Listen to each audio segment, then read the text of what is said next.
There you go. There you go. Right.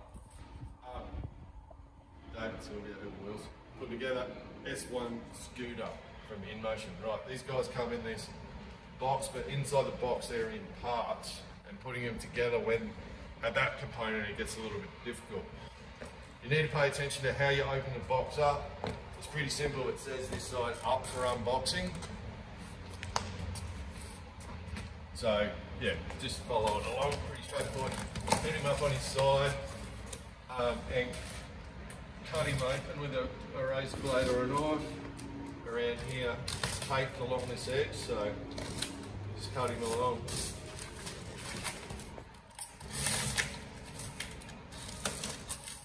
Like so, up that edge and down the back edge, so on both sides.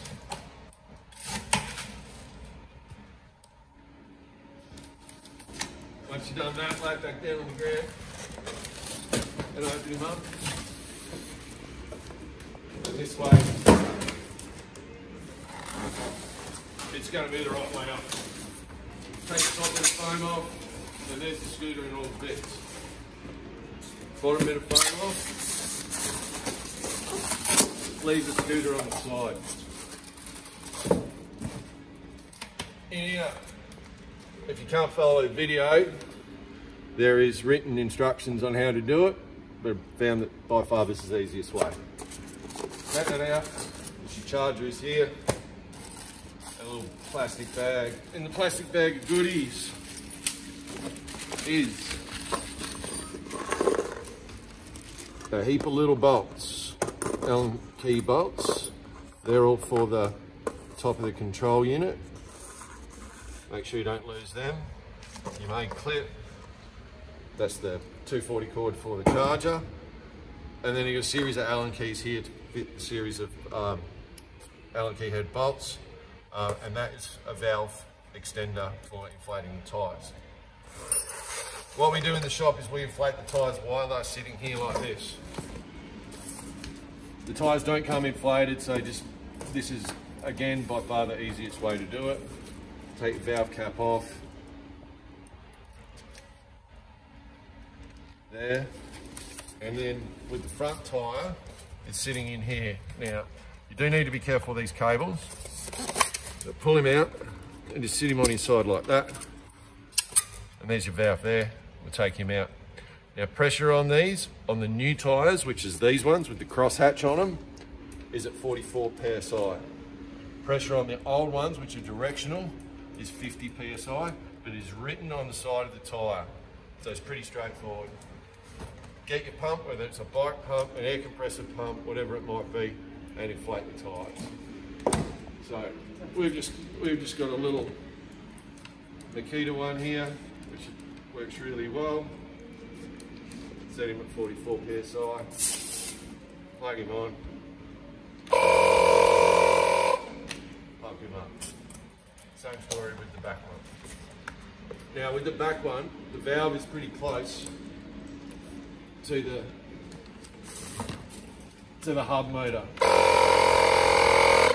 And sometimes getting the the airport on can be difficult. That's what that valve extender is for. If you're having trouble, screw that on first. It's got a valve in the top of it, pump it up, and then unscrew it from there. Put your cap back on. All right. Now we've got to this bit. This is the fun part.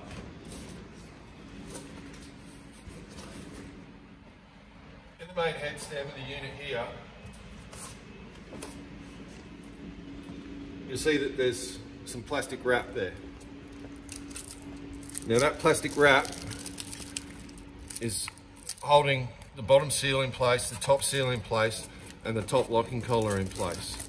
And now when you take that off, these two parts are likely going to fall out. And that's the top locking collar, and that is the top seal.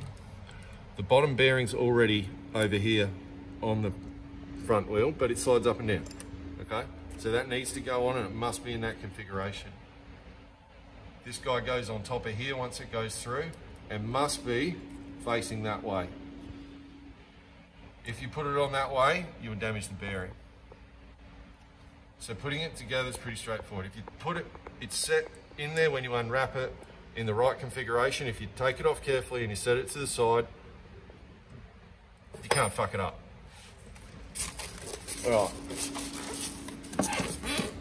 Get your headstem here, and this is where it helps to have two people, because you've got to juggle a few bits. And these cables, you don't want to break them or bend them too much. Take main headstem up, and it faces this way forward. Set like that. That's the way it goes on the scooter. But those handlebars are back to front out of the packet. You need to turn them and let the collar, the headstem slide in like so. Now that's where those little bolts go, but we'll get to them in a minute. Take this guy and just sit him here. We'll get your mate to hold it for you. This could be a bit easier. All right. Take front wheel, make sure that plastic wrap's out the way. Take front wheel, slide the headstem up. Now there's another bearing on top there. If you just jam it through, you'll likely knock the bearing out. If you do knock the bearing out, it's no stress, it's just going to come out like that. Make sure it goes back in, and it goes in with the chamfer edge of it down, same way it came out. Now he's got to line up in there perfectly when he comes up. At that point, you're going to need this bolt here coming up very shortly too, so pull him out of the styro there and set him over here. Now we can stand the scooter up and get rid of the bottom piece of plastic. Styrofoam. Still, obviously we want to be careful of these cables and what's going on. Now you can see what's happened there, Josh. You come in close here. Is that that's the top bearing. See how it's not sitting flush? It has to come down and it has to sit flush into that housing. So if we just let that sit down and make sure it's sitting on the bottom one, this movement here is what this bearing is going to get rid of. So it needs to come down flush and just drop in, and it will drop in flush like so. Then we take these two bits that we took off before. Again, it's got to go the right way around. So, chamfer side down to lock into the bearing. It sits down like that, give it a wobble, and it just locks in.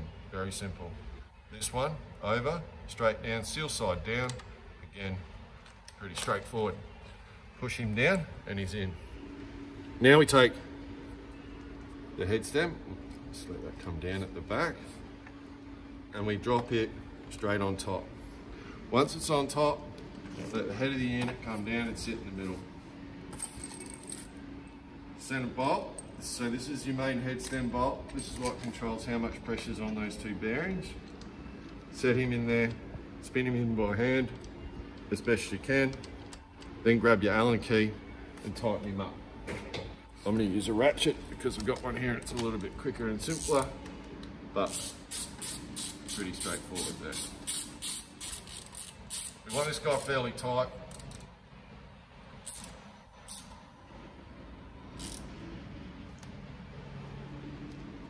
That's plenty. And that controls how much free play is between those two bearings. We don't want it to be loose, we don't want it to be over tight either. Don't crank it down with the 3/4 inch wrench. Just, if you use the Allen key, you can't really over tighten it. From there, once that one's tight, tighten this one and that one. That's going to clamp the bars onto the headset. It's that one and this guy here. Okay, we make sure our wheel's straight and our handlebars are straight. If you don't get them straight the first time, you'll notice once you come up. Now, when you bring it up, press this little button here on the bottom of the locking clamp, and that'll let that down, the locking clamp come down, bring it up, lock it into place. It stands down, and it should sit there. Now at this point, check to make sure your handlebars are straight to your front wheel. Stand over here, look that way, make sure it's straight, and we're pretty happy there. And then we're on to the next step, which is tightening the handlebars Again, I'm going to use a tool for that as opposed to using the little Allen key, just because it's quicker and easier. So for this is 5 bolts, 5 little bolts. There's another 2 down there, they're all the same size, they're all exactly identical. It doesn't matter which ones you use, they've all got Loctite on them and you're good to go. So what we do is loosely put one in, loosely put one in here,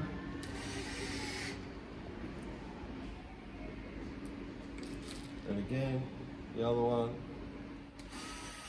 top one, and then we got another top one on this side. There's 2 either side and there's 1 at the back. It's tight. And now 1 at the back in the centre. Not on the outside edge. There's 1 at the back in the centre. These 2 on the outside, they hold the other clamp. So we spin him in and he's torqued up and done. Now just go back and double torque those other ones. Battery's going flat here. I might have to do that one more hand. And that's those done. Next step is your little clamp. It goes this way up, spring down, or the long side up. You push down on that part, so you want the spring down. So again, those 2 screws in there, into the headstand. So, set him up, like so. Top bolt, bottom bolt. Set him. Set the next one.